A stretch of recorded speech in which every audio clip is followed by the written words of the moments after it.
The coffee machine hissed its familiar protest as I pressed the button for a double espresso, third one today, and it wasn't even noon yet. My reflection in the stainless steel surface looked tired. Dark circles I'd tried to cover with concealer, hair pulled into a ponytail because I hadn't had time to wash it this morning. The collar of my university sweatshirt slightly frayed at the edges. 24 years old, 2 years post-divorce, and I was still measuring my life in caffeine units and hours until my next shift ended. The cafe where I worked part-time wasn't fancy, just a neighborhood place near campus where students came to pretend their lattes were sophisticated and their conversations intellectual. I'd been here 9 months now, ever since I'd decided to go back to school and finish the degree I'd abandoned when I married Stellan at 22. That decision, marrying him, felt like it belonged to a different person entirely. A younger, more naive version of myself who'd mistaken intensity for love and control for protection. "Luna, table 7 needs their order." Sina's voice cut through my thoughts as she breezed past with a tray balanced expertly on one hand. She was 3 years older than me, studying graphic design, and had become something close to a friend in the way coworkers do when you spend 40 hours a week together, navigating the same chaos. I grabbed the cappuccinos I'd just finished making and headed to table 7, weaving through the mid-morning crowd. The cafe smelled like roasted beans and cinnamon, sounds of indie music mixing with conversation, and the constant background noise of the espresso machine. My sneakers squeaked slightly on the tile floor. I'd been meaning to replace them, but textbooks were expensive, and rent was due next week. Table 7 was occupied by a young couple, probably undergrads, holding hands across the table like they'd invented romance. I set down their drinks with a practiced smile, the kind that didn't reach my eyes but was professional enough that they'd tip decently. "Anything else I can get you?" I asked, already mentally calculating the 17 other tasks I needed to complete before my shift ended at 2. They shook their heads, too absorbed in each other to really see me, which was fine. Being invisible was a skill I'd perfected over the past 2 years. After leaving Stellan, I deliberately made myself small, unremarkable, easy to overlook. It was safer that way. Back behind the counter, I started wiping down surfaces that didn't really need it, a nervous habit I'd developed. My phone buzzed in my apron pocket, a text from Casper. "Still on for dinner tonight? 7 p.m.? I smiled despite my exhaustion. Casper was safe. An economics major I'd met in one of my business classes 3 months ago. Steady, predictable. The kind of guy who showed up when he said he would and didn't come with the weight of a criminal empire attached to his name. We weren't serious yet, still in that early stage where everything was light and easy. But it was nice. Normal. Exactly what I needed. "Sounds perfect," I typed back. "Your place or mine?" The cafe door chimed, admitting a gust of October wind and 3 new customers. I looked up automatically, customer service smile already forming, and felt every muscle in my body lock into place. Stellan Christensen stood in the doorway. It had been 2 years since I'd seen him in person, 2 years since I'd walked out of his penthouse with nothing but a suitcase, and my dignity barely intact. But he looked exactly the same. Tall, imposing in a way that had nothing to do with his height. Dark blonde hair styled with that casual precision that probably cost more than my monthly rent. He wore a charcoal suit that fit him like it had been painted on, white shirt with the top 3 buttons undone, in a way that was calculated to look effortless. His ice blue eyes scanned the cafe with the same methodical assessment I remembered, cataloging exits and threats and opportunities in the space of a breath. Then they found me. For 3 seconds, neither of us moved. The cafe sounds faded to white noise. I was 22 again, standing in his office for the first time, completely out of my depth, and not smart enough to know it yet. Then his mouth curved into that smile I'd once found irresistible, and now recognized as pure danger. He walked toward the counter with the kind of confidence that came from owning half the city and never having heard the word no in any context that mattered. Behind him, I could see Mikael Rasmussen, one of his men, still playing bodyguard after all this time, taking up a position by the door. My hands had started trembling, so I pressed them flat against the counter, forcing my face into neutral territory. Sina was watching from across the cafe, her expression alert in a way that suggested she'd picked up on the sudden tension. Stellan stopped directly in front of me, and I caught the scent of his cologne, sandalwood, and something darker, more expensive. A smell that triggered memories I'd spent 2 years trying to bury. Luna. My name in his voice, that slight Scandinavian accent making the vowels sound like a caress. It's been a while. I found my voice, and was proud that it only shook slightly. 2 years. I've been counting. His smile widened, but his eyes had that intensity I remembered, the kind that made you feel like you were the only person in the world until you realized you were actually prey being studied. You look well. University treating you right? Of course he knew I was back in school. Stellan made it his business to know things, especially about people who'd once belonged to him. The possessive thought made anger flare in my chest, burning away some of the fear. What do you want, Stellan? I kept my voice low, aware of the customers around us, of Sina's increasingly concerned glances. He tilted his head, studying me with that unreadable expression. Coffee to start, then we need to talk. No. The word came out sharper than intended. We don't need to do anything. You want coffee? I'll make it. But there's nothing to discuss. Something flickered in his eyes. Surprise, maybe, or approval. Luna? Americano or espresso? I interrupted, reaching for a cup. My hands were steadier now, anger providing stability that fear couldn't. I'm working, as you can see, and I have a life now that doesn't include spontaneous conversations with my ex-husband. Ex-husband who's been watching you date that boy. His voice dropped lower, dangerous. Casper Madsen, economics major, 25, no criminal record, no outstanding debts, no interesting qualities whatsoever. Ice flooded my veins. Of course he'd been watching. Of course he knew about Casper. Privacy had never been a concept Stellan understood, not when it came to things he considered his. That boy, I said carefully, is none of your business. Nothing about my life is your business anymore. That was the point of the divorce. The divorce you demanded. He leaned forward slightly, lowering his voice so only I could hear. The marriage you ran from, without giving me a chance to fix things. Fix things? I actually laughed, the sound bitter. Stellan, you can't fix a foundation that was broken from the start. I was 22. I didn't understand what I was agreeing to. And now you do? He straightened, hands sliding into his pockets in that deceptively casual way that meant he was calculating his next move. Now, you're so wise and worldly at 24 that you're dating a boy who thinks taking you to chain restaurants is sophisticated? The condescension in his voice ignited something in me that had been dormant for 2 years. You know what? Yes. Yes, I am wiser now. Wise enough to know that a man who tracks my phone and investigates my boyfriend isn't someone I want in my life. Wise enough to understand that real love doesn't come with surveillance and control. His jaw tightened almost imperceptibly. I never controlled you.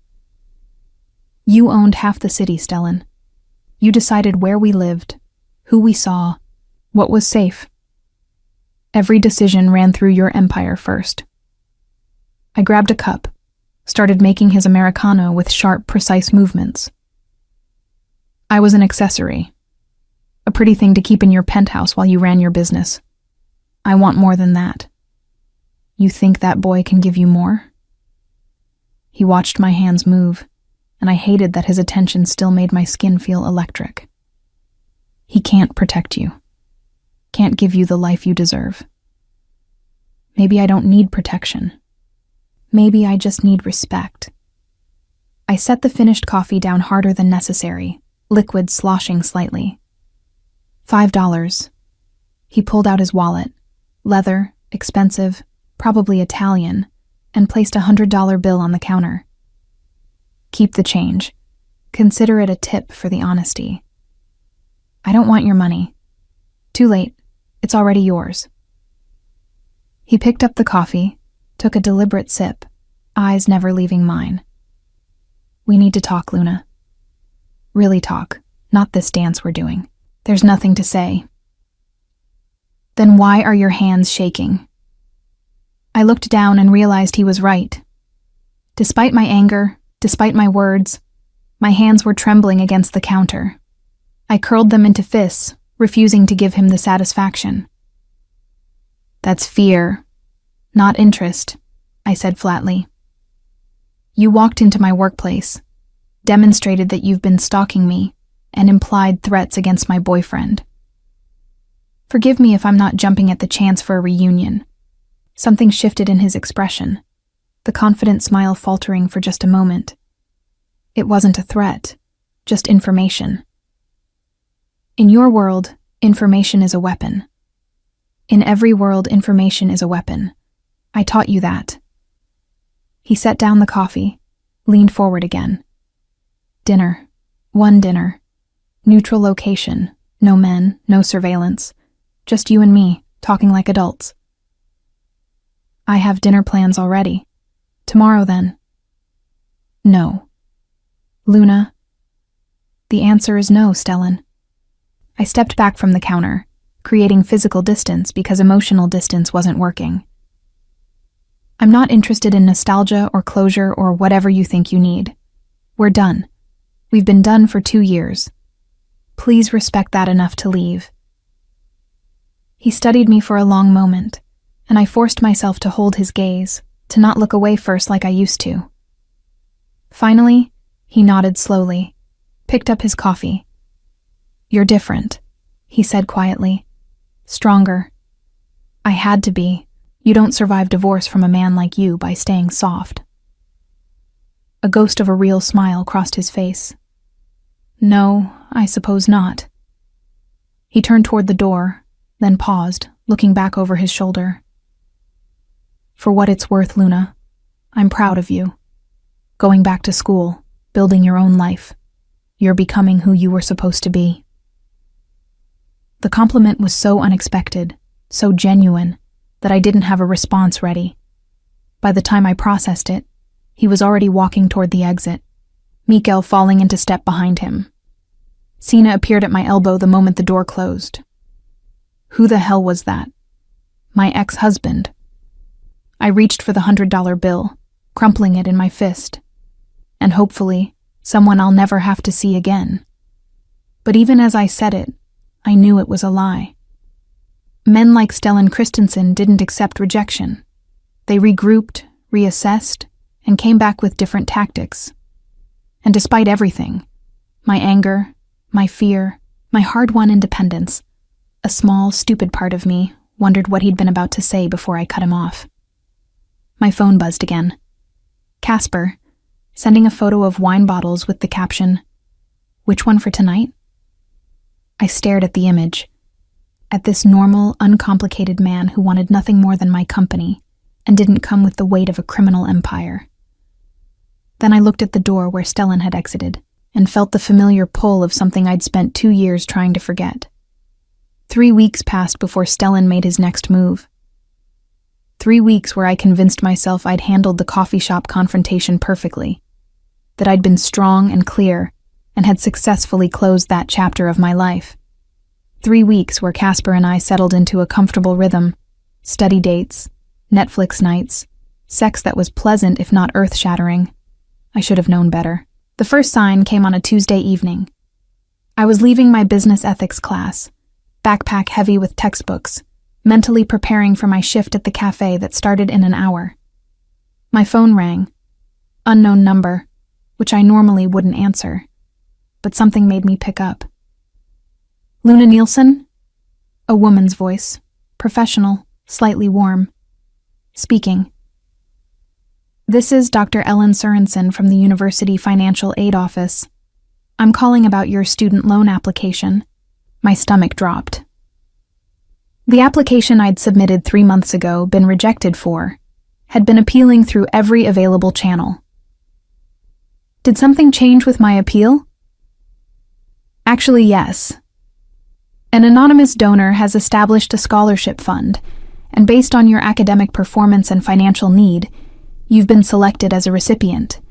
It covers full tuition for the remainder of your degree, plus a monthly stipend for living expenses. I stopped walking, students flowing around me like water around a stone. I'm sorry, what? Congratulations, Miss Nielsen. The funds will be available starting next semester. We'll need you to come in and sign some paperwork, but who's the donor? My voice came out sharper than intended. A pause. Anonymous, as I mentioned. The fund is administered through the Christensen Foundation, but I hung up. The Christensen Foundation. Stellan's family charity. The one they used to launder their reputation and occasionally their money. The one I'd helped organize galas for when I was his wife, back when I thought I understood what I'd married into. My hands were shaking as I called him. He answered on the first ring, which meant he'd been waiting. Luna. You can't do this. I was walking again, fast, needing movement to contain the fury rising in my chest. You can't just buy your way back into my life. I haven't bought anything. The foundation made an independent decision based on merit. His voice was smooth, reasonable, the tone he used when he was lying through his teeth. If you happen to be selected, that's simply fortunate timing. Bullshit. You set this up. Prove it. I wanted to scream. This was exactly the kind of move Stellan excelled at. Technically legal, superficially generous, and absolutely calculated to put me in his debt. I'm not accepting it. Then you're refusing a legitimate scholarship on the basis of paranoia. The university will think you're unstable. He was right, and he knew it. If I turned down a full-ride scholarship without a valid reason, it would raise questions I couldn't answer without revealing my connection to Stellan, which would open doors I'd worked hard to close. Why? I stopped in the middle of the quad, students giving me annoyed looks as they detoured around me. Why are you doing this? Because you deserve to finish your degree without working yourself into exhaustion. Because you're brilliant, and your financial situation shouldn't determine your future. A pause. And because I can. The honesty of that last statement was almost worse than the manipulation. Stellan doing something simply because he could. Because he had the power and resources and wanted to demonstrate it. I don't want anything from you. Too late. The scholarship exists. Take it or don't. But it won't go away just because you're angry with me. I hung up again, trembling with a rage that had nowhere to go. The second sign came a week later. I was at Casper's apartment, a modest one-bedroom he shared with a roommate near campus. We were on his bed, kissing with the kind of enthusiasm that suggested we'd progress to more shortly, when his phone rang. He ignored it at first, but it rang again. Then again. Sorry, he muttered, pulling back to check the screen. His expression changed, confusion, then concern. I need to take this. I sat up, pulling my shirt back down. Everything okay? He answered the call, and I watched his face cycle through emotions I couldn't quite name. Yes, this is Casper Madsen. No, I wasn't aware. When did this... A long pause, his eyes widening. That can't be right. I paid off my student loans last year through my parents' savings.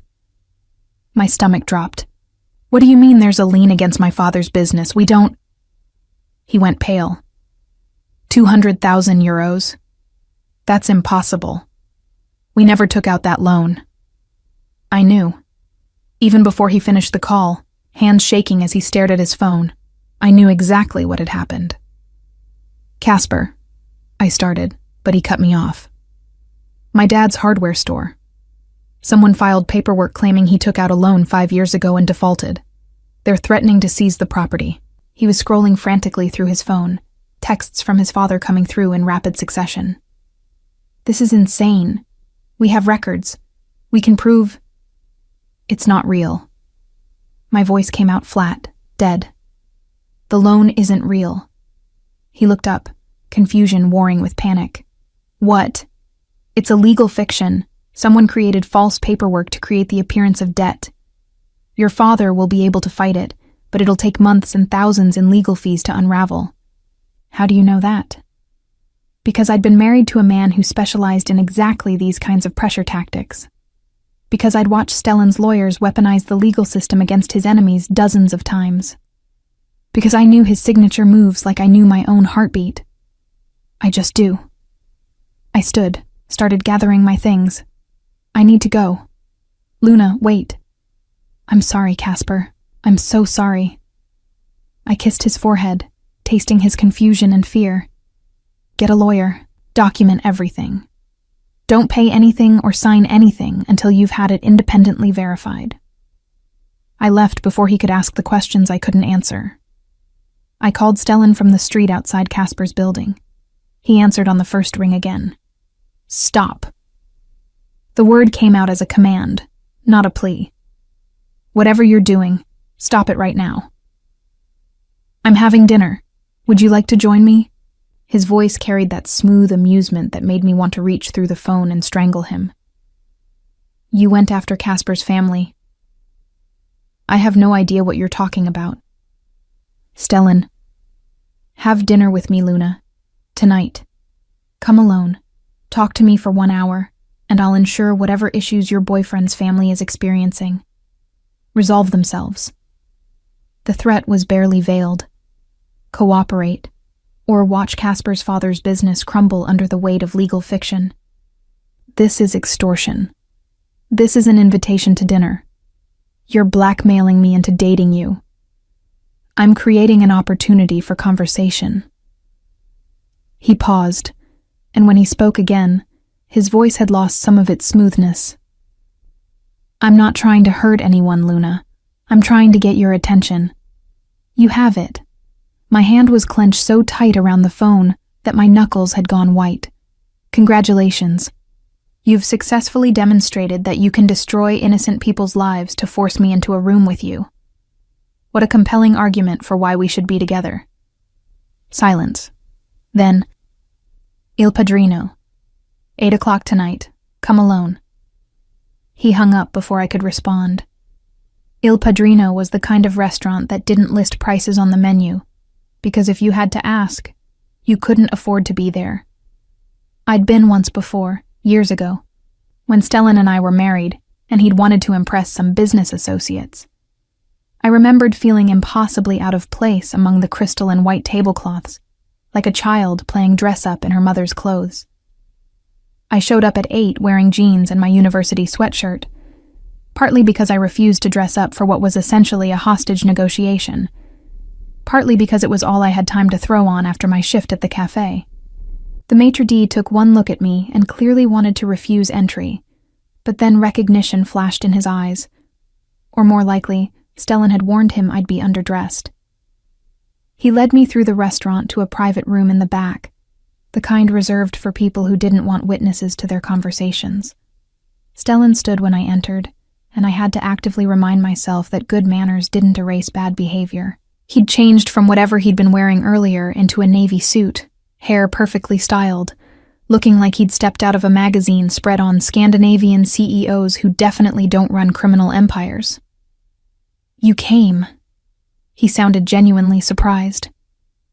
You threatened an innocent family to force me here. Of course I came. I took the seat across from him without waiting for him to pull out my chair. Let's get this over with. You have 1 hour. Talk. He sat slowly, studying me with that intensity I'd never quite gotten used to. You're angry. Revolutionary observation. You should have been a detective. A ghost of a smile. Still sharp with the sarcasm. I missed that. I didn't miss you cataloging the things you liked about me like I'm a car you're considering buying. I flagged down the server who'd appeared in the doorway. Water, please. Just water. Bring the lady whatever she wants to eat, Stellan countermanded. She's paying, apparently. so order freely. I'm not... I stopped, took a breath. This was exactly the kind of baiting I needed to avoid. Fine, the salmon and a glass of white wine, whatever's cheapest. The server fled, probably sensing the tension. So, Stellan folded his hands on the table, businessman pose. You wanted to talk. You wanted to talk. I wanted to never see you again, but you made that impossible. Why? The question was direct, and for the first time, I heard genuine confusion beneath it. Why did you leave, Luna? The real reason. Not the generic "we weren't right for each other" excuse you gave your lawyer. I stared at him, searching for signs of manipulation, but his expression seemed honest, genuinely bewildered, which was almost worse than the alternative. You really don't know. It wasn't a question. No. Stellan, you tracked my every movement, you vetted my friends. You made decisions about my life without consulting me, because you assumed you knew better. I kept my voice level, factual. You treated me like an asset to be managed, not a partner to be respected. I was protecting you. He said it like it was obvious, like it explained everything. My world is dangerous. I needed to make sure. You needed to control me. I cut him off. There's a difference between protection and possession. I was your wife, not your property, and you never learned to tell the difference. His jaw tightened. I gave you everything, except autonomy, except trust, except the basic respect of letting me make my own choices, even wrong ones. The server returned with my water, and I took a long drink to buy time, organizing my thoughts. Do you know what the breaking point was?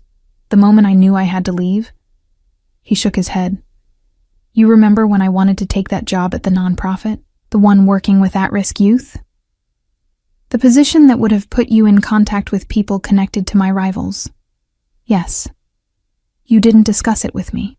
You didn't explain your concerns or ask me to reconsider.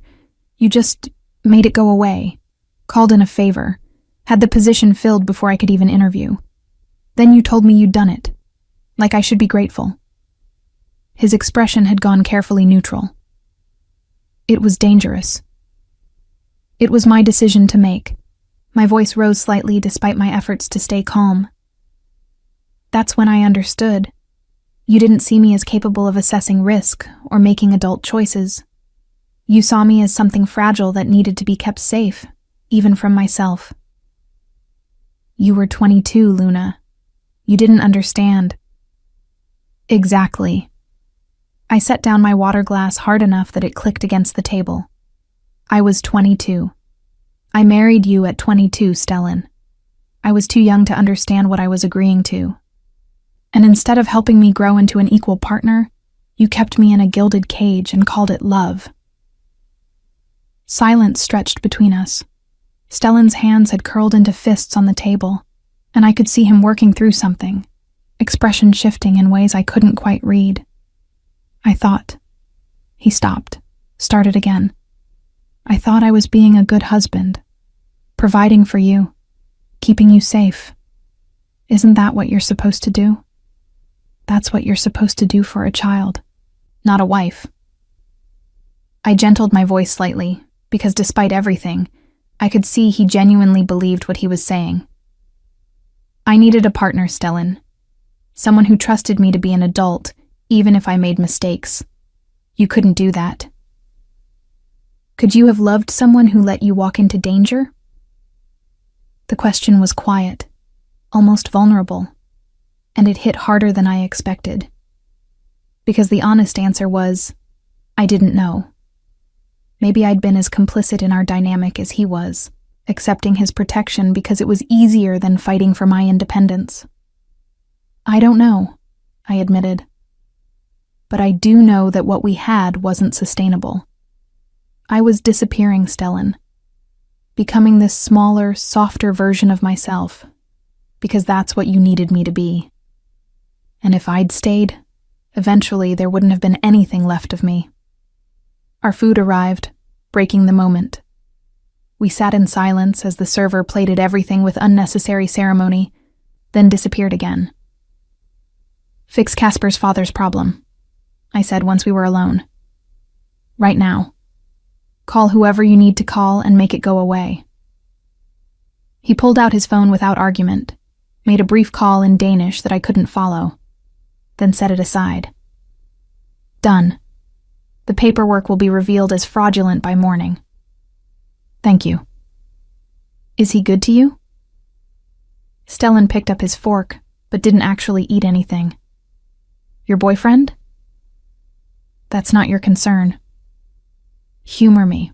I considered refusing, then decided honesty might actually be the fastest way out of this conversation. "He's nice, safe, exactly what I needed after you. After us." "But?" "There's no but. Casper is good to me." "You're lying. You forget. I can read your tells." Stellan leaned forward slightly. "You touch your collarbone when you're uncomfortable. You've done it 3 times since mentioning him." I pulled my hand away from my throat, irritated that he was right. "Fine, he's fine. Not exciting, but that's the point. I don't want excitement. I don't want intensity. I want normal. You'll be bored within 6 months. Better bored than controlled." Is that really the choice? Boredom or control? His ice blue eyes held mine, and for a moment I saw something raw there, something that looked almost like pain. What if there's a third option? There isn't. Not with you. I forced myself to eat, mechanically chewing salmon I couldn't taste. You can't change, Stellan. Men like you, with your power and your need for control, you don't just wake up one day and become different people. What if I could? What if I learned? He set down his fork, abandoned all pretense of eating.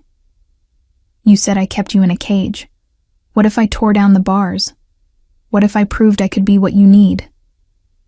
My heart did something complicated in my chest, and I hated it. Why would you do that? Because losing you was the worst mistake I ever made. His voice had gone quiet, intense in a way that had nothing to do with threat and everything to do with honesty. Because I've spent 2 years pretending I was fine with the divorce, fine with you moving on, and then I walked into that cafe and saw you, really saw you, not the version of you I'd built in my head, and I realized I never actually knew you at all. I couldn't breathe properly. Stellan, no, let me finish. He raised a hand, not touching me, just asking for space. You were right. About all of it. I did treat you like something to be managed. I did make decisions for you instead of with you. And I convinced myself it was love because I genuinely believed keeping you safe was the most important thing I could do. He paused. I was wrong. You can't just apologize your way out of this. I know. Words are cheap, especially mine. That's why I'm not asking you to come back. I'm not asking you to forgive me. I'm just asking for the chance to prove I can do better.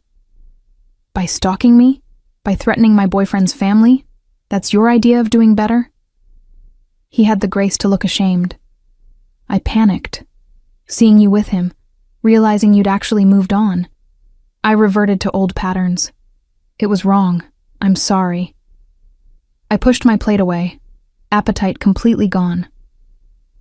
I don't know what you want from me, Stellan. Time. Just time. Let me show you I can be different. No surveillance, no interference. Just let me exist in your orbit again. Let me earn back the right to be in your life, even if just as a friend. Why would I do that? Because part of you still cares. He said it with certainty, and I wanted to argue, but couldn't. I see it in the way you react when I'm around. You're angry, yes. You have every right to be. But underneath the anger is something else. Something that recognizes what we had, even if it was broken. What we had hurt me. I know. And I will spend however long it takes making amends for that if you let me. I sat back, studying him across the table. This vulnerable version of Stellan was unfamiliar, disarming. Part of me wanted to believe him, but I'd learned the hard way that wanting something didn't make it true. I need to think, I said finally, about all of this. Take all the time you need. I'm not going anywhere. He signaled for the check, despite my earlier claim that I'd pay. But Luna, one more thing. What? If he hurts you, your boyfriend, call me. Please. Not because I have a right to be involved in your life, but because I care about your well-being, and I always will, even if you never speak to me again after tonight. The sincerity in his voice undid something in my chest. I stood, needing to leave before I did something stupid like cry or, worse, forgive him. Goodbye, Stellan. Good night, Luna. He stood as well, the manners so ingrained they were automatic. For what it's worth, I really am proud of who you're becoming, even if I don't get to be part of it. I left before he could see my eyes water, before the dam I'd built 2 years ago could crack any further. Outside, the October air bit through my sweatshirt, grounding me. I pulled out my phone to call a rideshare, but my hands were shaking too badly to manage the app. A car pulled up, one of Stellan's, sleek and black, with tinted windows. The driver's window rolled down, revealing a woman I didn't recognize. Mr. Christensen arranged for your ride home, Miss Nielsen. Free of charge, no expectations. He said to tell you he understands if you prefer to find your own way. But the offer stands. I should have refused. Should have called my own car, maintained my independence. But I was exhausted and emotional and didn't want to spend money I didn't have on principle. Fine. I got in the back seat, gave my address. The driver didn't try to make conversation, which I appreciated. I watched Copenhagen roll past the windows. My city now, not his, even if his fingerprints were all over it, and tried to process what had just happened. Stellan claiming he'd changed. Stellan apologizing. Stellan letting me leave without fighting it. Part of me recognized the tactics. The scholarship. The threat to Casper. The dramatic dinner invitation. Classic Stellan. Manufacturing situations to get what he wanted. But another part, the part I tried to ignore, remembered the genuine confusion on his face when I'd explained why I left. The shame when I'd called out his tactics. The vulnerability when he'd admitted he'd been wrong. Which version was real? The manipulator, or the man trying to make amends? My phone buzzed. Casper. My dad's lawyer just called. The lien was fraudulent. Paperwork is being retracted. It's like it never happened. What the hell? I stared at the message, then typed, "That's great news. I'm glad it worked out." What else could I say? That my ex-husband had manufactured the crisis and then solved it to prove a point. That I'd just had dinner with someone who could destroy Casper's entire family on a whim? The car pulled up to my apartment building, modest, affordable mine. Everything Stellan's penthouse hadn't been. "Thank you," I told the driver. "Mr. Christensen asked me to give you this." She handed me a business card, simple and elegant. Stellan's private number, the one I deleted from my phone 2 years ago. "In case you need anything," the driver added. "No strings, just help if you want it." I took the card, knowing I should throw it away immediately. Instead, I slipped it into my pocket and headed inside, where my roommate was watching TV, and the dishes in the sink reminded me that this was real life, not the fantasy world Stellan tried to create. But as I got ready for bed that night, I couldn't stop thinking about his face when he'd said losing me was his worst mistake. And I hated that part of me wondered if he'd meant it. The weeks after that dinner blurred together in a haze of midterms, work shifts, and a growing sense of unease I couldn't quite name. True to his word, Stellan didn't contact me. No calls, no texts, no sudden appearances at the cafe. It should have been a relief. Instead, his absence felt somehow louder than his presence had been. Casper and I continued dating, but something had shifted. Maybe it was the secret I was keeping, the dinner with Stellan, the true reason behind his father's legal crisis. Maybe it was something deeper, a fundamental incompatibility I'd been ignoring because safe felt more important than right. "You're distracted," Casper said one evening in late November. We were at his place, supposedly studying for finals, but I'd been staring at the same page of my international business textbook for 20 minutes. "Sorry, just stressed about exams." The lie came easily, and I hated myself for it. He closed his laptop, giving me his full attention in that earnest way of his. "Luna, is everything okay? With us, I mean?" My stomach dropped. "Of course. Why would you ask that?" "Because you've been different since that weird thing with my dad's business. More withdrawn, like you're here physically, but somewhere else mentally." He reached for my hand, and I let him take it, even though it felt wrong. "Did something happen? Can I help?" The concern in his voice made guilt curdle in my chest. Casper was genuinely kind. He didn't deserve this, whatever this was. The half-truths, and the emotional distance, and the ex-husband I couldn't quite let go of. "I'm just overwhelmed," I said, which was at least partially true. "School and work and everything. It's not you." "Okay." But he didn't sound convinced. "You know you can talk to me, right? About anything?" Could I, though? Could I tell him that my ex-husband ran a criminal empire and had been manipulating both our lives from the shadows? That I'd had dinner with said ex-husband and hadn't mentioned it?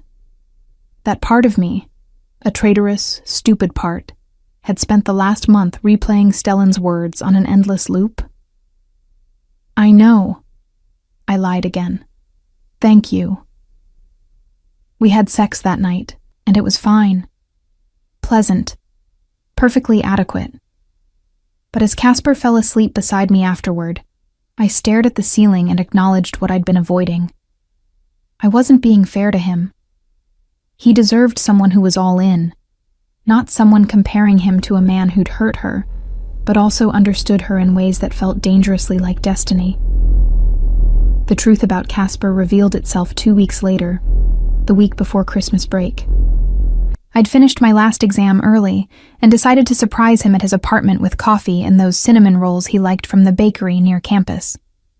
We'd been together 4 months now, long enough that showing up unannounced should have felt comfortable, not invasive. I used the spare key he'd given me last month, balancing the coffee carrier and bakery bag while trying to turn the lock. Inside, I could hear voices, Casper's and someone else's. Female. Maybe his roommate had a girlfriend over. I pushed open the door, calling out, "Hey, I brought breakfast." The words died in my throat. Casper was on the couch. With a woman. Specifically, underneath a woman. Both of them in various states of undress that made their activity perfectly clear. Time did that thing where it slows down and speeds up simultaneously. I saw everything in hyper-real detail. The woman's blonde hair spilling across Casper's chest, his hands on her waist, the shocked expression blooming across both their faces as they realized I was standing there. The coffee carrier slipped from my numb fingers, hitting the floor with a catastrophic splash of hot liquid and shattering ceramic. "Luna?" Casper scrambled up, pulling on his pants with frantic movements.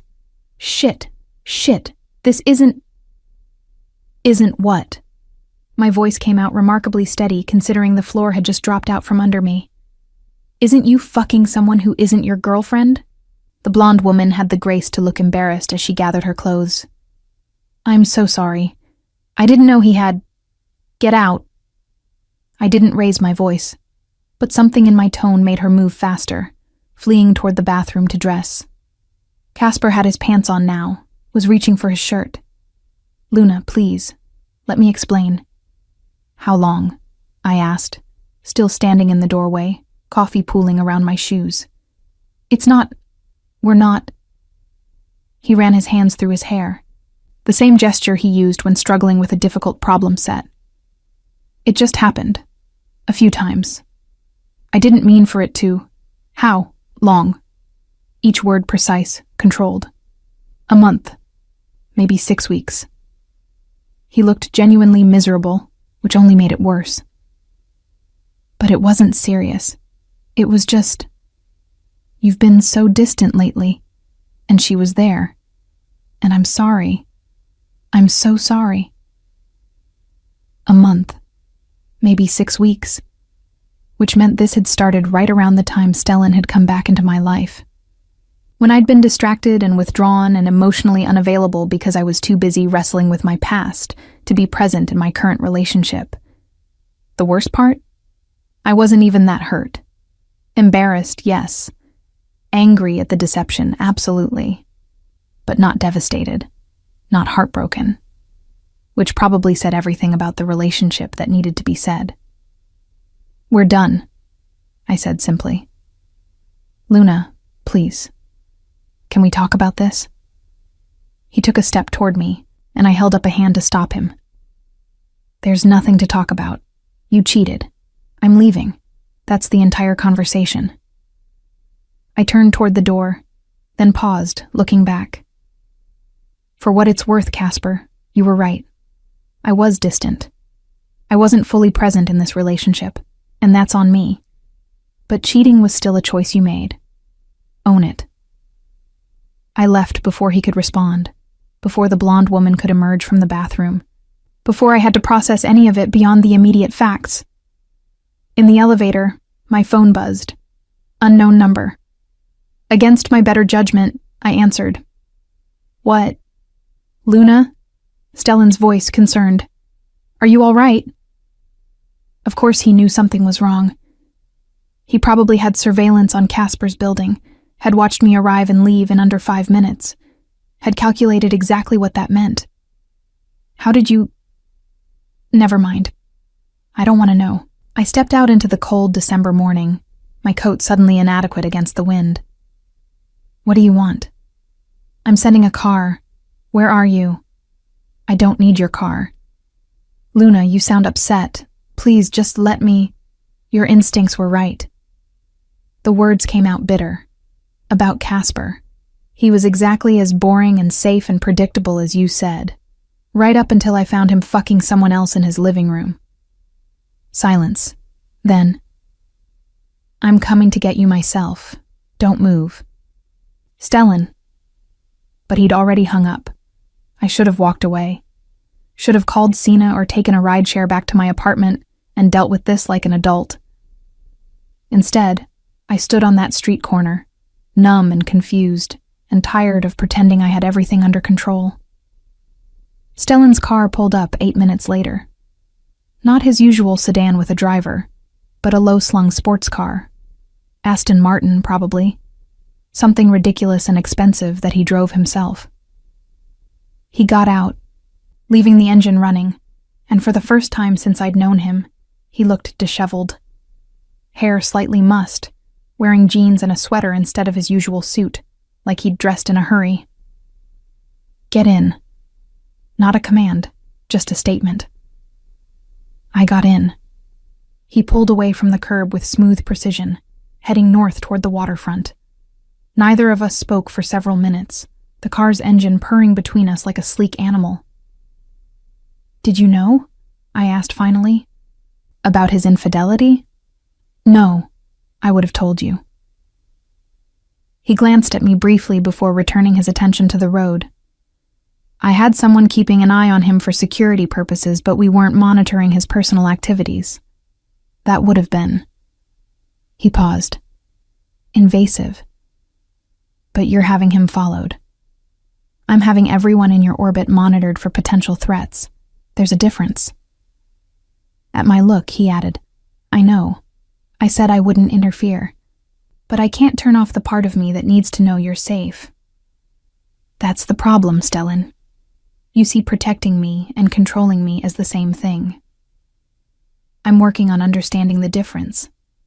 He pulled into a parking lot near the harbor, killed the engine. Come on. Where are we going?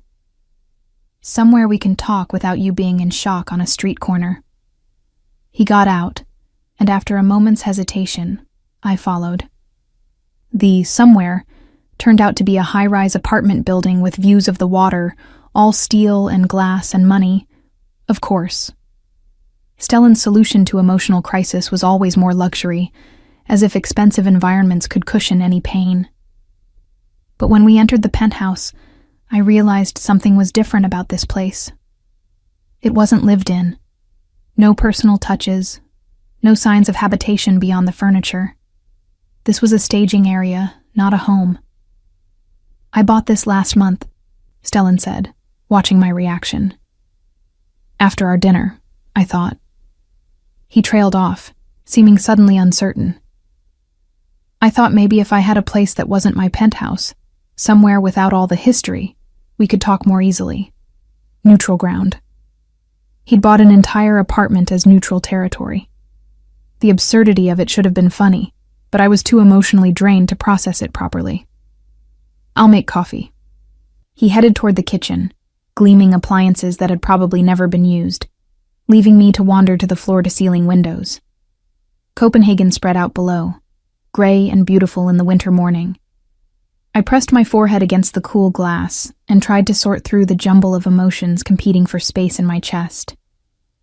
Embarrassment at walking in on Casper, anger at his deception, guilt at my own emotional unavailability, and underneath it all, a complicated relief that I now had an excuse to end a relationship that had never quite fit.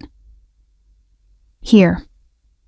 Stellan appeared beside me with 2 mugs of coffee, made exactly how I liked it, which meant he'd remembered, even after 2 years. I took the mug, warming my hands on it. I wasn't in love with him, I said quietly. Casper. I liked him. He was nice, but I wasn't in love. I know. You don't get to sound smug about that. Not smug, relieved. At my sharp look, he added, not because he was unworthy of you, though he clearly was if he couldn't recognize what he had, but because watching you with someone else these past months has been. He searched for the right word. Educational. Educational how? It taught me what I took for granted, what I lost. He set down his coffee, turned to face me fully. When we were married, I thought I was giving you everything. Security, comfort, protection. I didn't realize I was taking away the things that actually mattered.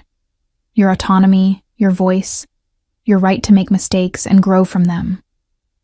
And now you realize that? Now I'm beginning to. He reached up like he was going to touch my face, then stopped himself, hand falling back to his side. Luna, I know this isn't the right time. You just found out your boyfriend was cheating. You're hurt and confused, and probably want nothing to do with me, but I need to say this before I lose my nerve. My heart was beating too fast. Say what? I love you.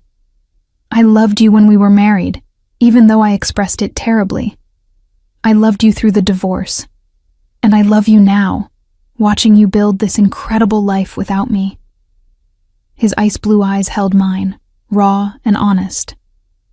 Not the version of you I tried to mold. You, the sharp-tongued, stubborn, brilliant woman who called me out on my bullshit and left when I wouldn't listen. I couldn't breathe properly. Stellan, I'm not asking you to love me back. I'm not even asking you to forgive me. I just needed you to know. He stepped back, creating distance. Stay here today. Take the space. Process what happened with Casper. When you're ready, I'll drive you home. No conditions, no expectations. Why are you being so understanding? The question came out suspicious, because this version of Stellan, patient, respectful of boundaries, was completely foreign to me. Because I spent 2 years learning to respect your choices, even when I hated them. Starting with your choice to leave me. He picked up his coffee, moved toward the door. "I'll be in the other room if you need anything. Take your time." He left me standing there, staring at the place he'd been, my mind spinning with too many thoughts to organize.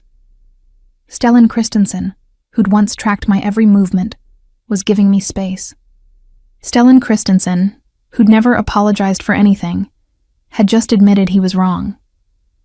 Stellan Christensen, who I'd spent 2 years trying to forget, had just told me he loved me.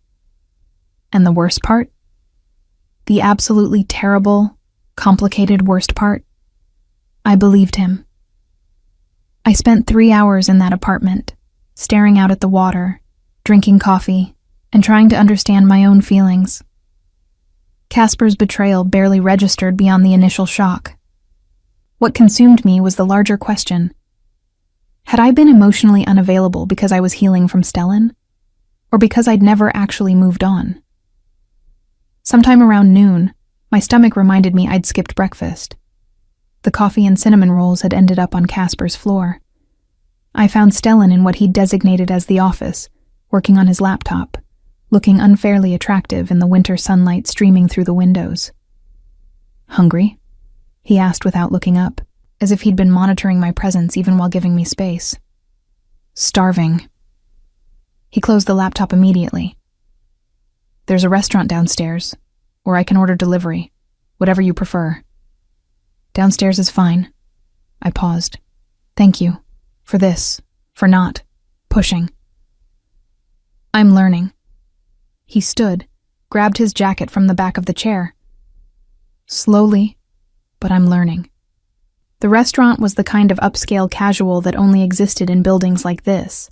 Exposed brick and Edison bulbs, menu prices that made me wince internally.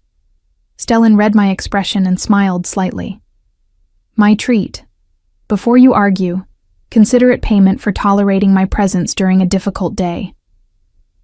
We ordered, pasta for me, steak for him, and fell into a strange, tentative conversation. Not about us, not about Casper, just talking. He asked about my classes, my final exams, my thesis topic for next semester. I found myself answering honestly, even enthusiastically, because my international business focus was genuinely interesting to me. "You're going to be brilliant at this," he said after I'd explained my thesis comparing Scandinavian and American corporate cultures. "You have the analytical mind for it, but also the people skills. That's rare. Is this where you offer me a job at your legitimate business holdings? Would you take it if I did?" He was smiling, but the question was serious. "No, I need to build my own reputation, not trade on yours." I paused. "But I appreciate that you think I could." "Luna, you could do anything you set your mind to. That was never in question." He set down his fork, expression growing serious. "The question was always whether I'd let you, and I didn't. I'm sorry for that." We finished eating in comfortable silence, and I found myself studying him. Really looking, not just reacting. He'd changed in subtle ways. The lines around his eyes slightly deeper, posture a fraction less rigid. Like he'd been carrying weight these past 2 years, and had only recently started to set it down. "What happened to you?" I asked as we left the restaurant. "After I left, what made you start questioning things?" He was quiet until we were back in his car, pulling out of the parking garage. "Therapy, actually. Court-ordered, as part of some legal settlement. I fought it at first, thought it was beneath me, unnecessary. But my lawyer convinced me it would look good, show good faith." "You went to therapy to manipulate a judge?" "I started therapy to manipulate a judge," he corrected. "I stayed because the therapist was smarter than me. She saw through my bullshit immediately and refused to play along. Despite everything, I smiled. I like her already. Dr. Johansson, 62, no patience for charm or evasion, immune to intimidation. She's terrifying." He glanced at me. "She made me deconstruct every relationship in my life, showed me patterns I'd been repeating since childhood, made me understand that control was my way of dealing with fear. Fear of what? Losing things, people, control itself. He turned onto my street, somehow knowing where I lived without me giving directions. My father built his empire through force and fear. I learned that was how you kept what mattered.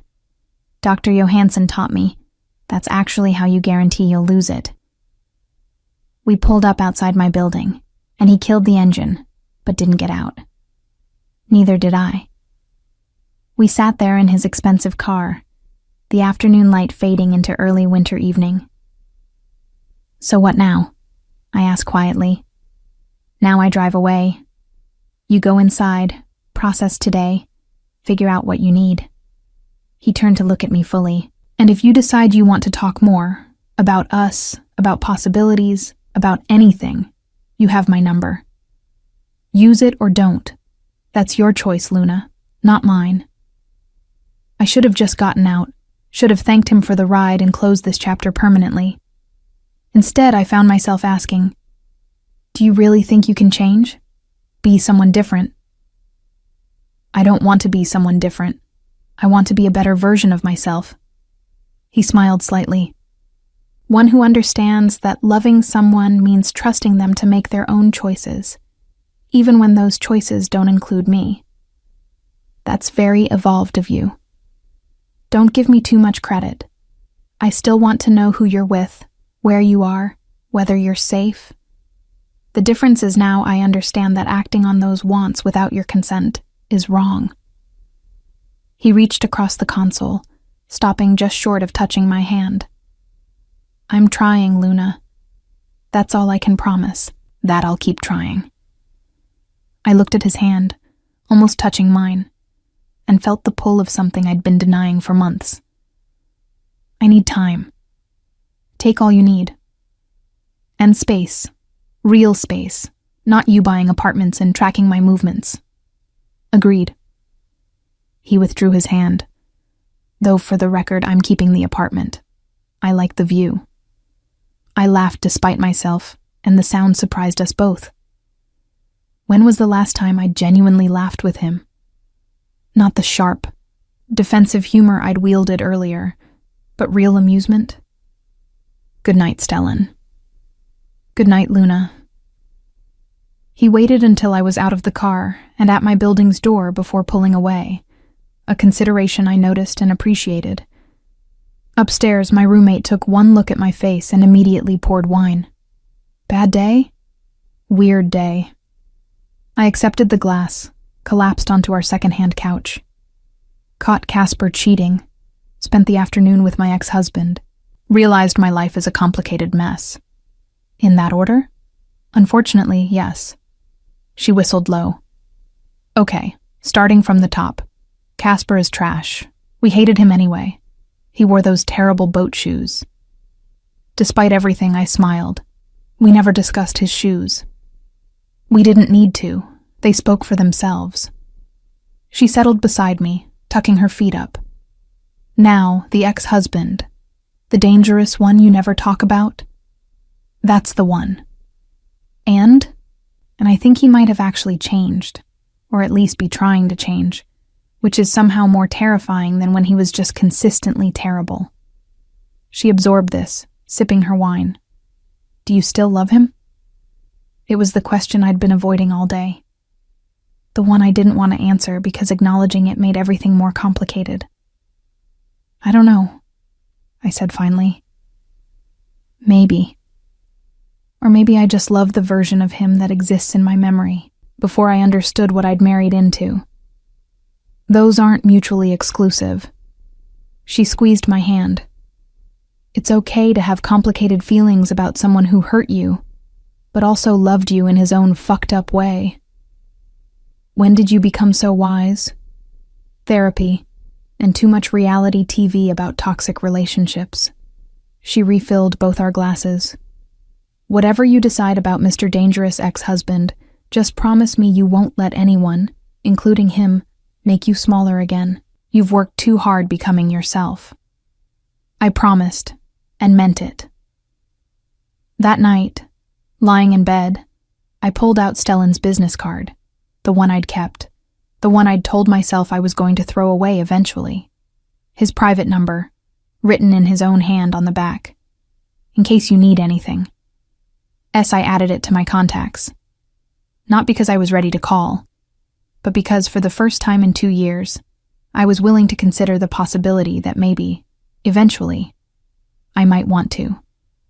January arrived with the kind of bitter cold that made Copenhagen feel like it existed at the edge of the world. I threw myself into spring semester with the intensity of someone trying to outrun her own thoughts. 5 classes, 20 hours a week at the cafe, thesis research that kept me at the library until closing. I didn't call Stellan, but I didn't delete his number either. Casper tried to reach out twice, apologetic texts that I deleted without reading, a voicemail I never listened to. Sina, who'd extracted the full story over several wine-fueled evenings, approved of my radio silence. He made his choice. You don't owe him closure or forgiveness or whatever he thinks he needs to feel better about himself. What I didn't tell Sina, or anyone, was that I'd started noticing things. Small things that might have been coincidence but probably weren't. The scholarship fund that had mysteriously appeared last semester? It expanded, now covering not just tuition, but also textbooks and a larger monthly stipend. When I'd called the financial aid office to question it, they'd insisted it was merit-based, completely legitimate, tied to my academic performance. The cafe where I worked got a new espresso machine, top of the line, worth more than my car would be if I owned one. The owner claimed it was a gift from a satisfied customer who wanted to remain anonymous. My apartment building suddenly had functioning heat for the first time in 3 years. Building-wide upgrade, the landlord said, funded by new ownership that was investing in property improvements. Each incident alone could be explained away. Together, they formed a pattern I recognized. Stellan, keeping his promise to give me space while simultaneously ensuring I was comfortable. Not controlling, exactly. More like providing a safety net I hadn't asked for but couldn't quite bring myself to refuse.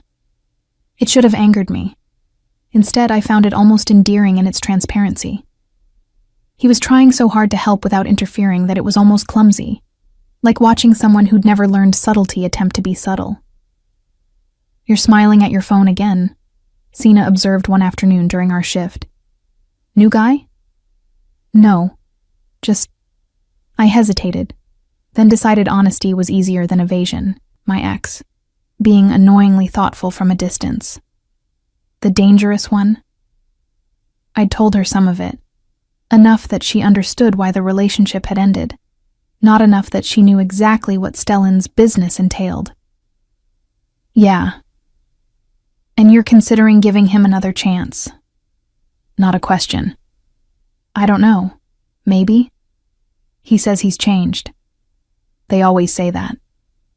She handed a customer their latte, then turned back to me. "But has he actually demonstrated it? With actions, not just words?" I thought about the scholarship that gave me freedom to focus on school.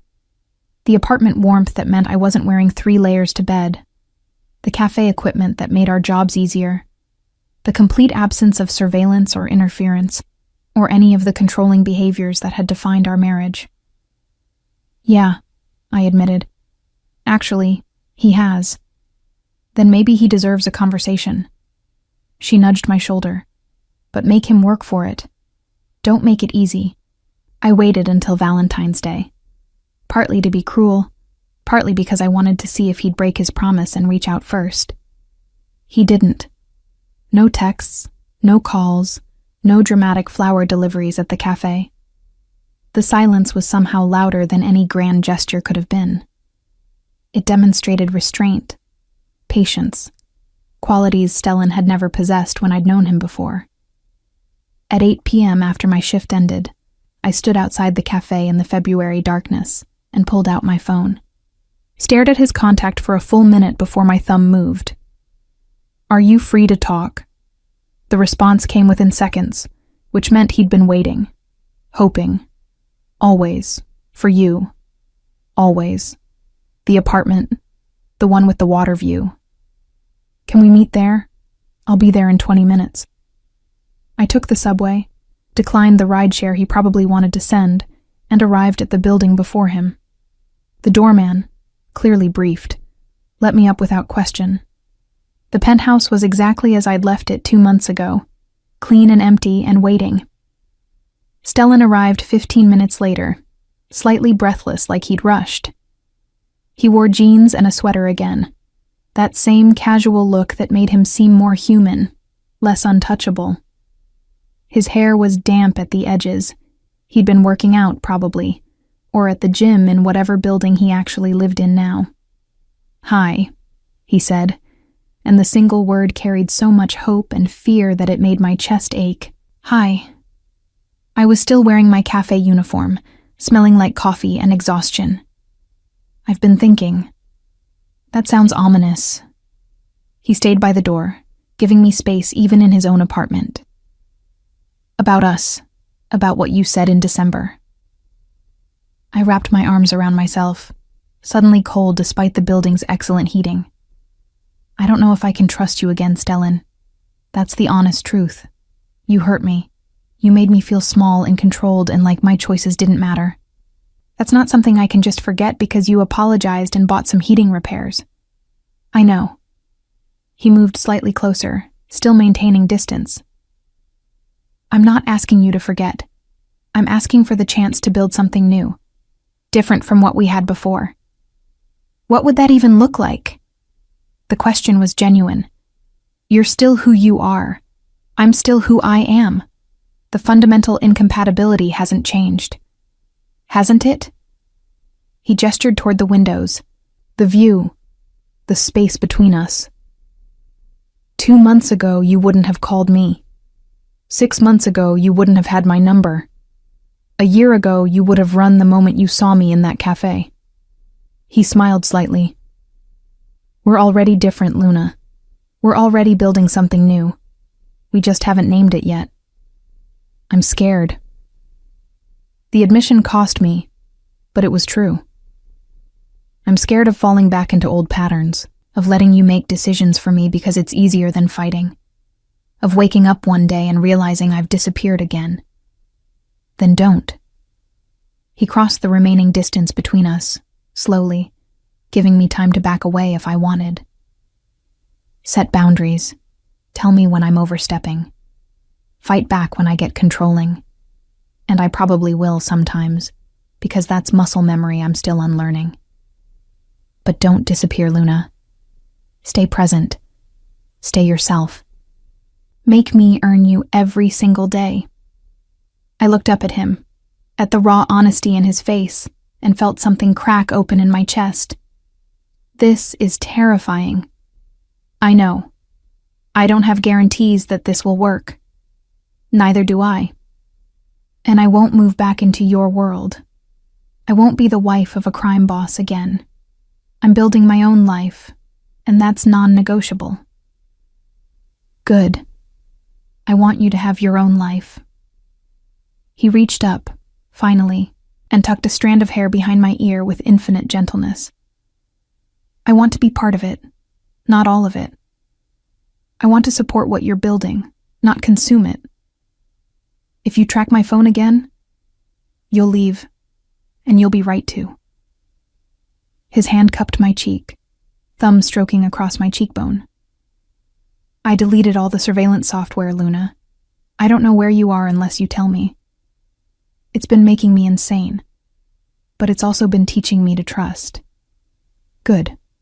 I leaned into his touch despite my better judgment. Because trust goes both ways, and I need to know you respect my autonomy.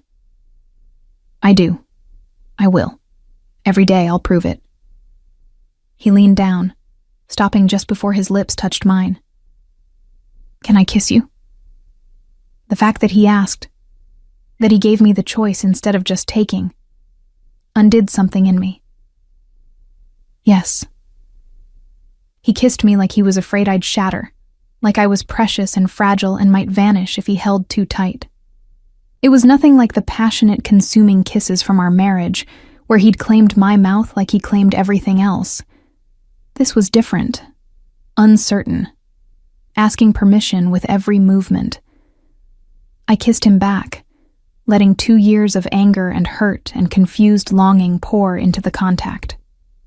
My hands fisted in his sweater, pulling him closer, and he came willingly, but let me control the intensity, the depth, the duration. When we broke apart, both breathing hard, his forehead rested against mine. "I missed you," he whispered. "Every day, every moment. I missed you so much it felt like I was walking around with half my heart missing. I missed you too." The admission should have felt like defeat. Instead, it felt like relief. I tried not to.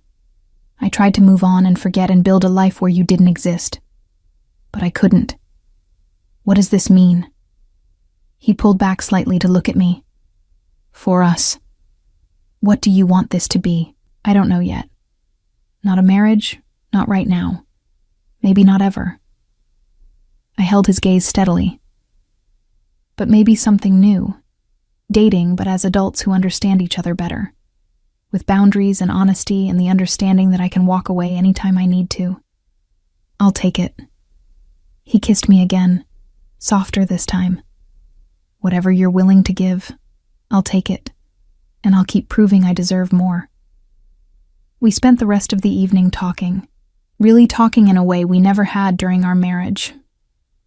I told him about my thesis, my career goals, my fear that I'd never be truly independent because I'd always be defined by my connection to him. He told me about therapy, about deconstructing his relationship with his father, about the parts of the family business he was systematically divesting from because he wanted something cleaner for his future. "I can't walk away entirely," he admitted around midnight, both of us sitting on the floor with takeout containers scattered between us. "Some connections are permanent, but I can choose not to expand into new territories. I can focus on the legitimate holdings and let the other families handle the rest." "Is that safe?" I picked at my pad thai, appetite fading. "Won't that be seen as weakness?" "Probably. But I'm tired, Luna. Tired of constantly managing threats and alliances and violence. I want..." He trailed off, searching for words.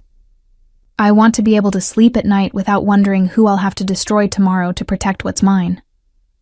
"That sounds like progress. Dr. Johansson says it's growth." He smiled slightly. "I think it's just exhaustion. But either way, it's real." I believed him, and that belief felt both dangerous and essential. We didn't sleep together that night, though the temptation was there. Instead, Stellan called me a car, asking first if I wanted one, which I appreciated, and walked me down to wait for it. "Can I see you again?" he asked as the car pulled up. "Whenever you want. Your schedule, your terms. Next week, coffee, somewhere public." I needed to maintain some boundaries, some sense of control over the pace. Not Il Padrino or anywhere intimidating, just a normal cafe. "The one where you work?" "Sure, you already know where it is." I smiled slightly. "Come by after your therapy session."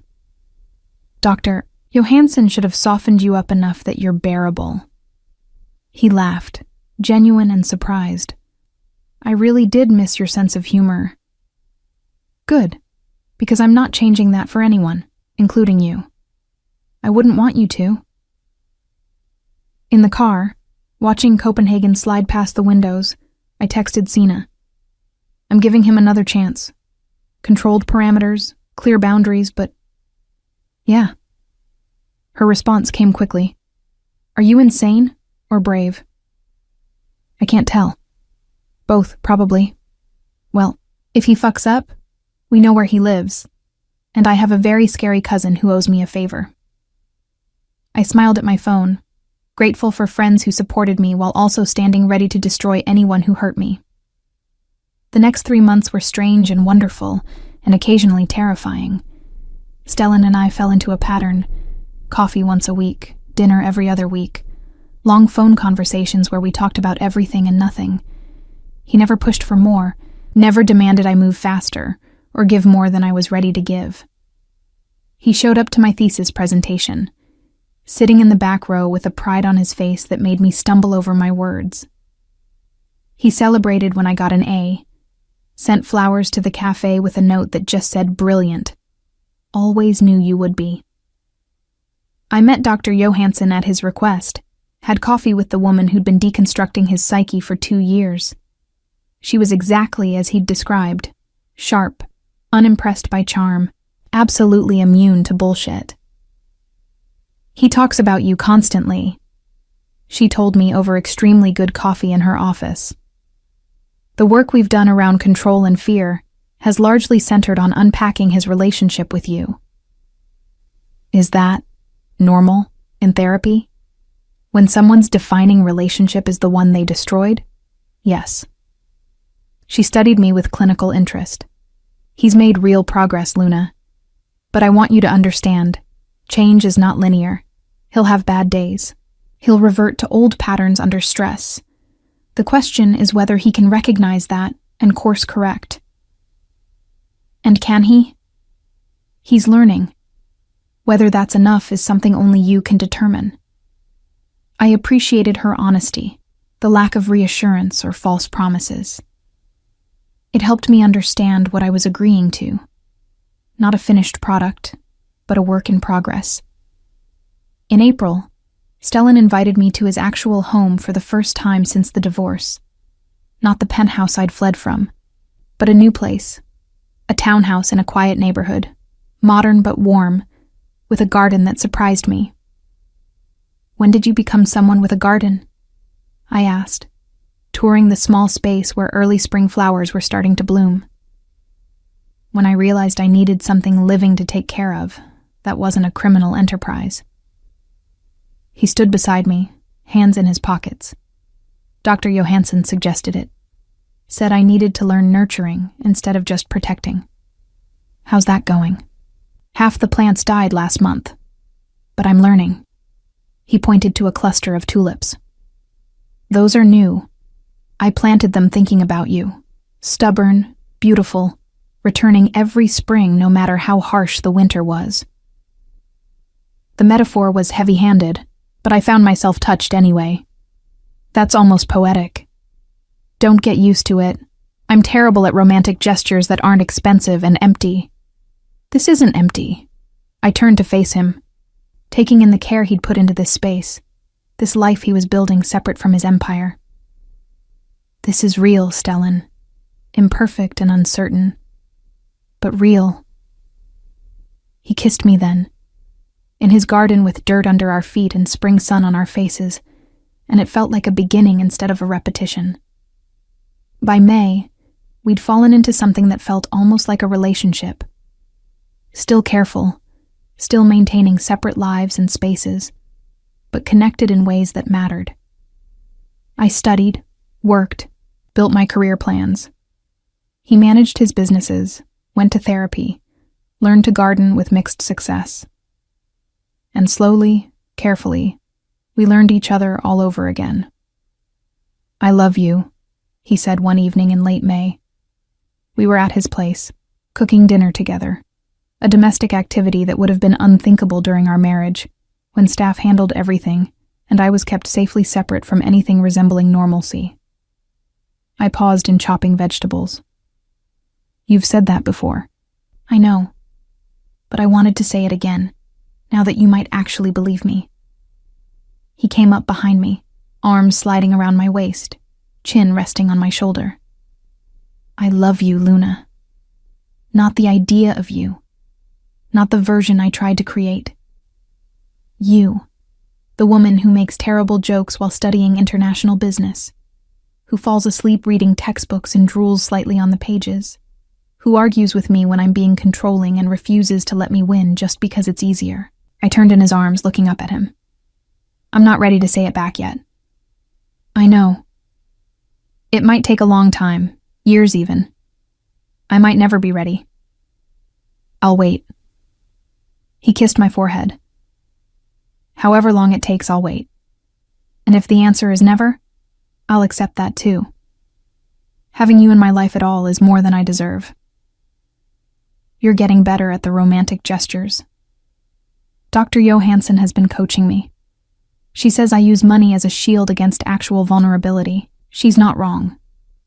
I went back to chopping, comfortable in the circle of his arms. But you're learning. That's what matters. That night we made love for the first time since the divorce. It was different from how I remembered. Slower, more attentive, focused on my pleasure as much as his. He asked permission for everything, checked in constantly, made sure I felt safe and wanted and in control. Afterward, lying tangled together in his bed, I felt something settle in my chest. Not quite love, not yet, but trust. The beginning of belief that maybe, just maybe, we could build something that worked. Stay, he murmured against my hair. Just for tonight. No pressure for more. Just stay. I stayed. Summer arrived, bringing with it the end of my spring semester and a decision I'd been avoiding. What to do about my living situation. My lease was up in August, and my roommate had announced she was moving in with her girlfriend. I could find a new roommate, find a new apartment, or move in with me, Stellan said over breakfast one Sunday in early June. We were at a cafe near his place, not the one where I worked, somewhere neutral and public where we'd become regulars. I nearly choked on my coffee. That's a huge step. We were married. Living together is actually a step backward in some ways. He was trying for casual, but I could see the tension in his shoulders. You need a place. I have space. It makes logical sense. Nothing about us makes logical sense. True, but consider it anyway. He reached across the table, taking my hand. Your own room if you want it. Your own space. No expectations beyond sharing the same address. And you'd save money, which could go toward your business plans after graduation. The practical argument was sound. I'd been trying to figure out how to afford both rent and the seed capital I'd need to eventually start my own consulting firm. Living with Stellan would solve the financial pressure entirely, but it would also mean giving up some of the independence I'd fought for. I need to think about it, I said finally. Take your time. The offer stands whenever you're ready. I discussed it with Sina over drinks that night at a bar near campus. She'd become my sounding board for all things Stellan related, offering honest opinions without judgment. On one hand, she said, working through her second gin and tonic, free rent and the chance to save money while you're still in school is huge. On the other hand, moving in with your ex-husband who you're tentatively dating again feels like asking for complications. Exactly my dilemma. What does your gut say?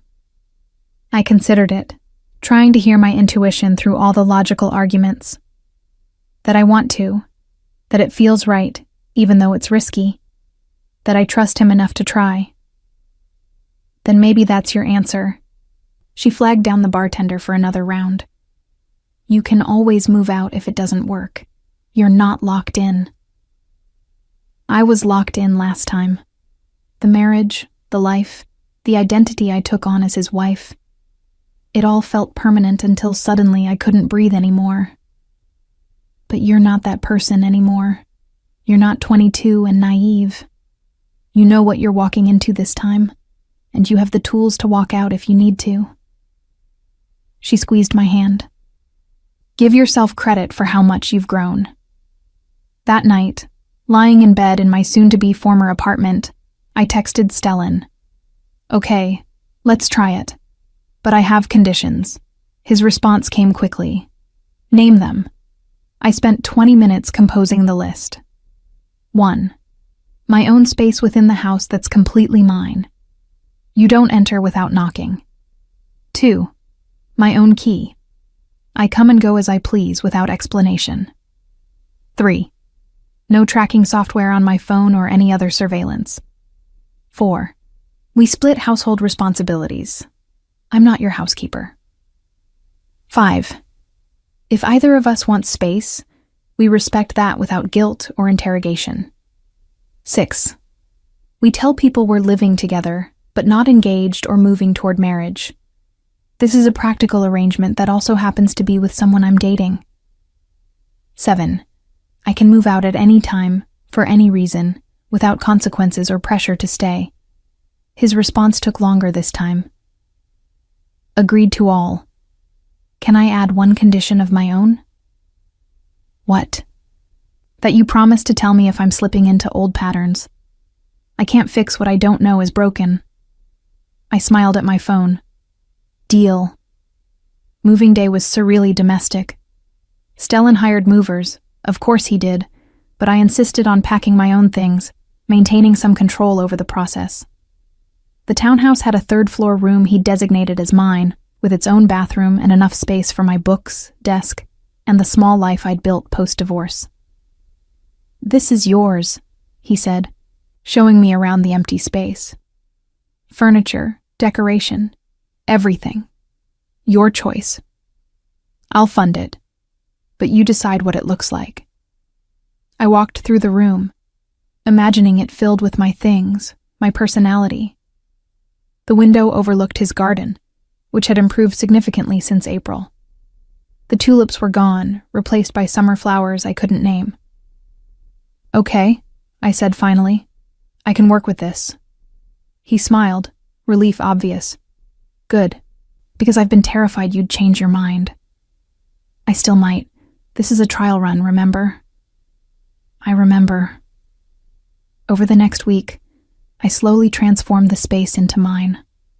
A comfortable reading chair by the window, bookshelves for my textbooks and the novels I read for pleasure, a desk where I could work on my thesis, string lights that made the space feel cozy rather than sterile. Stellan stayed out of it entirely unless I explicitly asked for help, respecting the boundary I'd set. I'd catch him looking at the room sometimes, a softness in his expression that suggested he was happy I was making myself at home.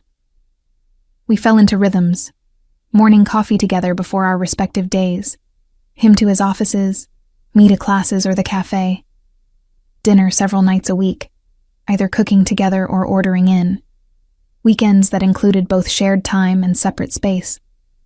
It was working, I realized one night in mid-July. Against all odds, we were actually making this work. The first real test came in late July, when I got offered an internship in Stockholm. I'd applied months ago before Stellan and I had reconnected, for a summer position at an international consulting firm. It was exactly the kind of opportunity I needed for my career. Prestigious, well-paid, great networking potential. The only problem? It started in 2 weeks and ran through the end of August. 6 weeks in another country, right after I'd moved in with Stellan. I told him over dinner at the townhouse, watching his face carefully for signs of the controlling behavior I was hyper-alert for. "That's fantastic," he said, and seemed to mean it. "You should absolutely accept." "It's 6 weeks, in Sweden." "I'm aware of where Stockholm is." He smiled slightly. "Luna, this is exactly the kind of opportunity you've been working toward. Why would I want you to turn it down?" "Because I just moved in. Because we're still figuring this out." I set down my fork, suddenly nervous. Because 6 weeks apart right now feels like it could break this fragile thing we're building. He was quiet for a moment, considering. "Here's what I think. I think you're testing me. Consciously or unconsciously, you're waiting for me to prove I'm still the man who would have prevented you from taking opportunities that took you away from him." The accuracy of that assessment made me flinch. Am I that transparent? Not transparent. Human. He reached across the table, taking my hand. "Take the internship, Luna. Go to Stockholm, do brilliant work, build your career. I'll be here when you get back, and we'll pick up where we left off." Just like that? Just like that. With one request if you're willing. Here it was, the catch, the condition, the way he'd try to maintain control. "What request?" "Video calls. Not every day if you don't want, but sometimes. So I can see your face and hear about your work and feel connected even while you're away. He squeezed my hand. That's it. No tracking, no checking in constantly, no guilt about living your life. Just occasional calls so I don't forget the sound of your voice. The request was so reasonable, so respectful of my autonomy, that I felt something crack in my chest. That's it? That's your condition? That's it. He paused. Well, that and maybe you bring me back some of those Swedish chocolates. The ones in the blue box. I laughed, tension releasing. I can probably manage that. Then we have a deal. He raised his wine glass. To your Stockholm internship and the brilliant career you're building. I'm proud of you, Luna. So fucking proud. We clinked glasses, and I felt something shift between us. Trust deepening, belief solidifying, the understanding that he really had changed, that he was capable of supporting my independence instead of crushing it. Stockholm was everything I'd hoped. Challenging work, brilliant colleagues, a city that felt both foreign and familiar. I threw myself into the internship, determined to prove I deserved to be there. True to his word, Stellan didn't crowd me. We video called twice a week, conversations that ranged from updates about work to discussions about his therapy sessions, to comfortable silence while we both read, connected across the distance. How's the garden? I asked during one call in early August, propped up in my tiny Stockholm apartment. Thriving. I think the plants like me better when you're not here to compare my nurturing skills to yours. He smiled from his own screen, his office visible behind him. Though I miss having someone to share it with. Only 2 more weeks. I'm counting. His expression grew serious. Luna, there's something I want to talk about. My stomach dropped. That sounds ominous. Not ominous. Just important. He ran a hand through his hair, a nervous tell I'd learned to recognize. I've been thinking about my business interests, the less legitimate ones. Okay? I'm divesting completely. Not just pulling back, but actually selling off those holdings to other families, getting out entirely. I sat up straighter. Stellan, that's huge. Are you sure? Won't that create problems? Probably, but I'm tired of that life, Luna. Tired of the constant threat of violence, the moral compromise, the fear that someday the people I care about will be targeted because of me. He leaned closer to the camera. I want to build something clean, something I can be proud of, that won't require constant vigilance and ethical gymnastics. What will you do instead? Focus on the real estate holdings, the restaurants, the legitimate investments. It's not as exciting, but it's also not going to get anyone killed. He smiled slightly. Dr. Johansson says this is what real growth looks like. Choosing a different path even when it's harder. I'm proud of you. The words came out soft but genuine. That takes real courage. I'm terrified. The admission was vulnerable, raw. My father built that empire. Walking away from it feels like betraying him, even though I know intellectually that it's the right choice. Your father built his empire for his circumstances, his time. You're building yours for your life, your future. I paused. For our future, maybe. His eyes brightened. Our future? Maybe. If we keep doing this. If we keep growing together instead of destroying each other, I smiled. No promises, but maybe. Maybe is enough. He looked so hopeful, so genuinely happy, that I felt my heart expand. I'll take maybe. I'll take whatever you're willing to give. After we hung up, I sat in my Stockholm apartment and acknowledged what I'd been avoiding. I was falling in love with him again. Not the dangerous, consuming love from our marriage, but something steadier, more mature, built on respect and trust, rather than intensity and passion. It terrified me, but it also felt inevitable. I returned to Copenhagen in late August to find Stellan's townhouse transformed. Not dramatically. He hadn't redecorated or changed anything structural. But there were small touches that showed he'd been thinking about me. Fresh flowers in my room, my favorite coffee beans in the kitchen, a package on my desk, the books I'd mentioned wanting to read, purchased and waiting. "Welcome home," he said when I walked in, and the word home didn't feel wrong anymore. I missed this place. I set down my bags, looking around at the space that had become ours. "I missed you." "Yeah?" He crossed to me, pulling me into a hug that felt like safety. "Enough to stay. For now. We'll see how the semester goes. I'll take for now." He kissed the top of my head. "How was Stockholm?" I told him about the internship over dinner, the projects I'd worked on, the connections I'd made, the job offer I'd received to return after graduation for a full-time position. He listened with genuine interest, asking questions that showed he understood the significance of what I'd accomplished. "Are you going to take it?" he asked. "The Stockholm position?" "I don't know. It's an incredible opportunity, but it would mean leaving Copenhagen. Leaving." I trailed off, not quite ready to finish that sentence. "Leaving me," he completed gently. "It's okay to say it, Luna.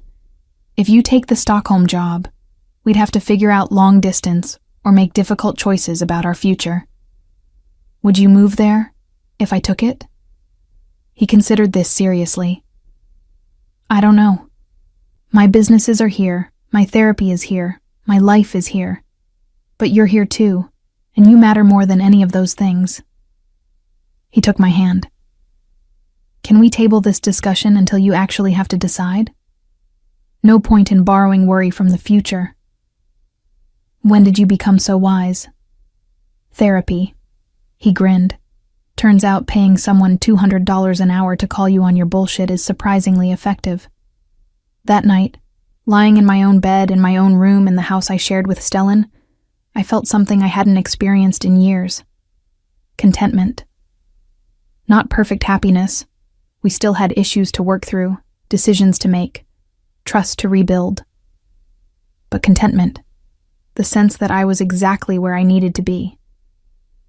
For the first time since moving in, I didn't lock my door. September brought my final year of university and the slow realization that I was going to have to make real decisions about my future, professionally and personally. The Stockholm offer sat in my inbox, deadline for response approaching.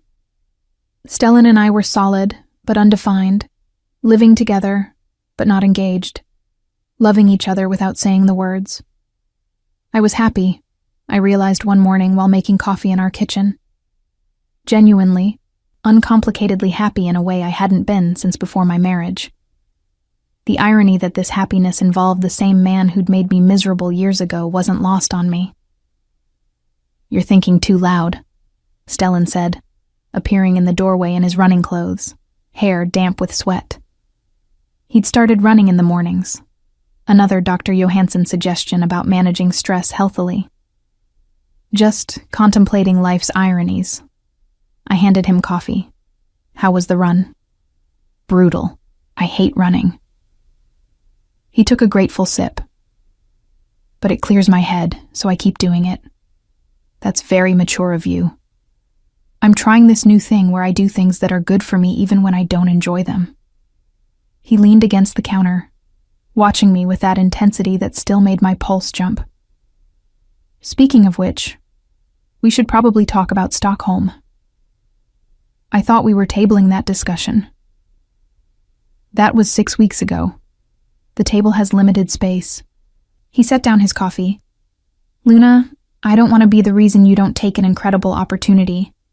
But I also don't want to lose you because I'm too proud to admit I need you in my life. So what are you suggesting? Come with me. I want to show you something." An hour later, after Stellan had showered and changed, we were in his car heading north out of the city. He wouldn't tell me where we were going, just that it was important and I should trust him. We drove for 90 minutes into the countryside, autumn colors starting to paint the landscape in rust and gold. Finally, he turned off the main road onto a long driveway that led to a property I didn't recognize. It was beautiful. A renovated farmhouse on several acres. Modern updates that maintained the historic character. Outbuildings that had been converted into what looked like offices or studios. Gardens sprawling in all directions. Mature trees providing shade and privacy. "What is this?" I asked as we got out of the car. "A possibility." He took my hand, leading me toward the main house. "I bought it 3 months ago. I was going to surprise you after you came back from Stockholm.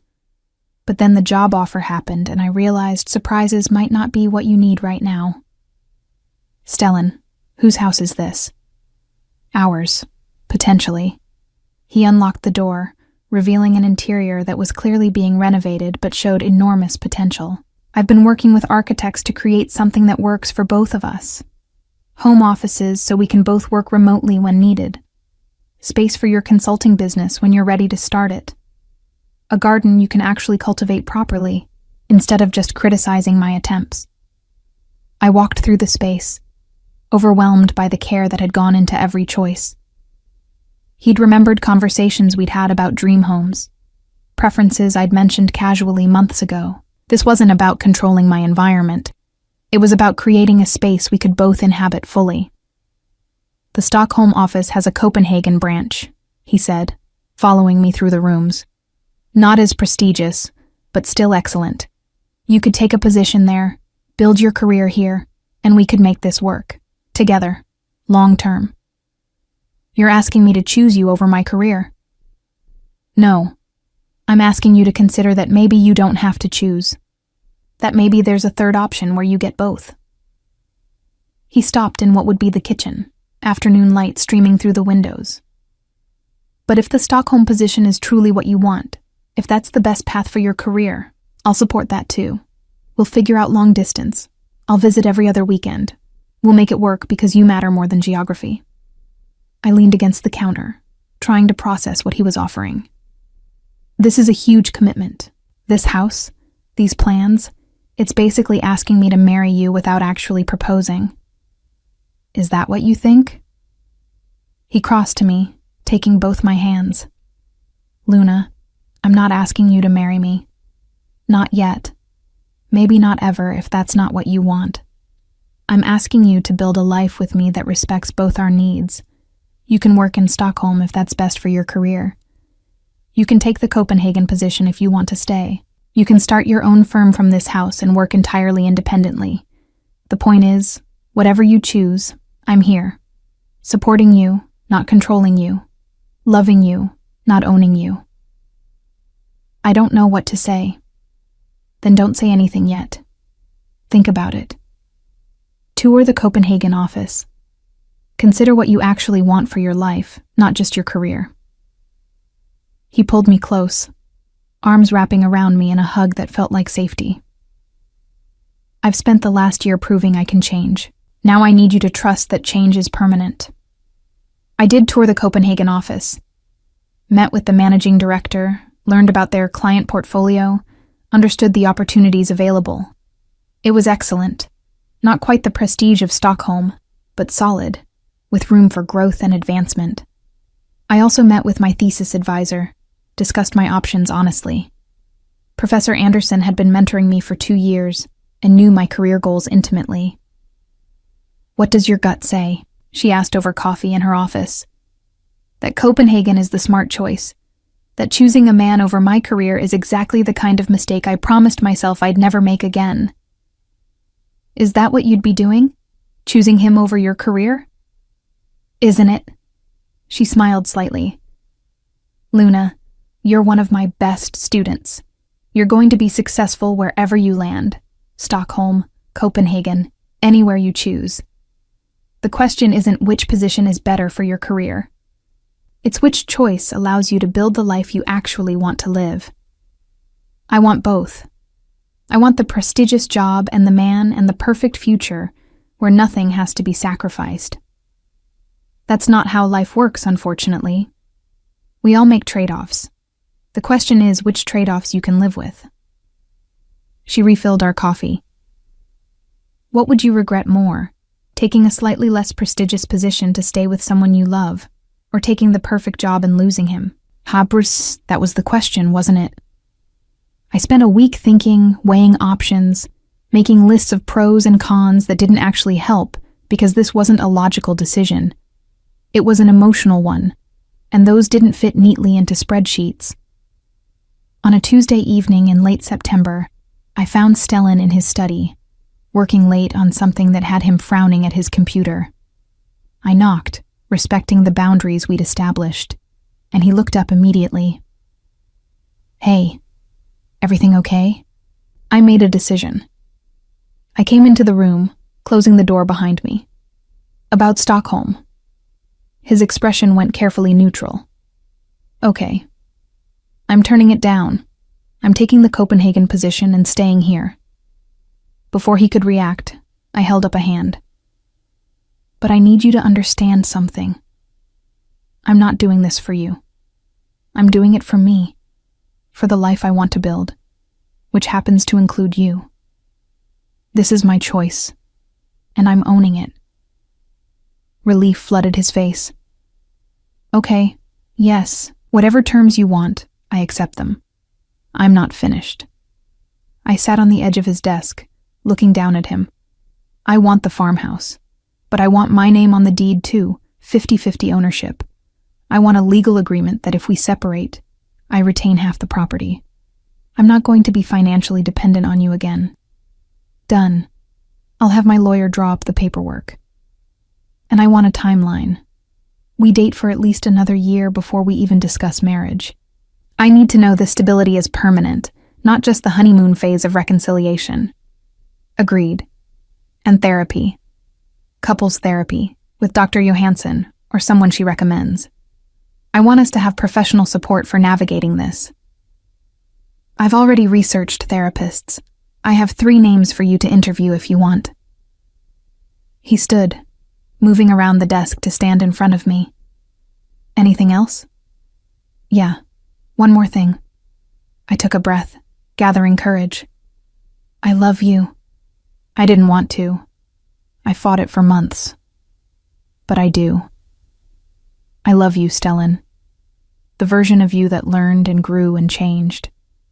The man who bought a farmhouse because he remembered I liked gardens.